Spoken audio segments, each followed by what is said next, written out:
Un chèque de 30 millions de francs burundais, c'est la contribution que l'Association des banques burundaises d'investissement et de financement vient de débloquer pour soutenir le Parlement burundais. Nous représentons toutes les banques de Burundi.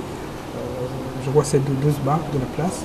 Vous venez donc de remettre à son excellence le président de l'Assemblée nationale notre contribution, autour de 30 millions. Mais on a promis à son excellence le président de l'Assemblée nationale que pour les années à venir, si vous le savez avant, il nous a promis de nous informer à temps, on pourrait contribuer pour un montant assez consistant.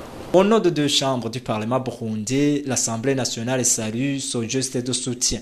Cette enveloppe vient au moment opportun car le Burundi doit contribuer une enveloppe totale de 73 000 dollars américains et 20 millions de francs burundais. C'est une occasion aussi pour le Parlement burundais de démentir certaines rumeurs. Ce geste de soutien ne peut en aucun cas être considéré comme une façon de rançonner. Ce tournoi va prendre à peu près 73 000 dollars américains et 20 millions de nos francs. Donc ça montre que cette contribution commence alors à venir de plus en plus. Et il y a aussi d'autres qui ont déjà contribué comme la Russie, la Chine, la société Sogiasatom et l'agence Volcano qui vient maintenant d'acheminer sa contribution.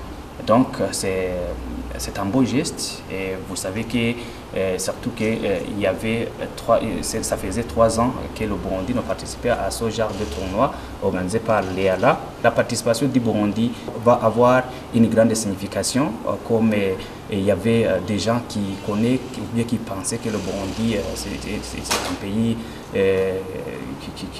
qui n'est pas stable et maintenant il faut trouver que le pays est un pays, le Burundi est un pays de paix, de sécurité et qui est même le Parlement burundais peut participer à ce genre de tournoi international.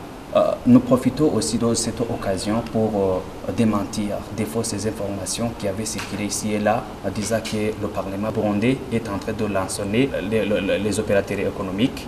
C'est archi faux et vous avez entendu que ce sont même les opérateurs économiques qui donnent les contributions suivant leurs moyens. La population. C'est du 4 au 14 décembre de cette année que ce tournoi organisé par le Parlement de la communauté est-africaine est prévu à Mombasa au Kenya.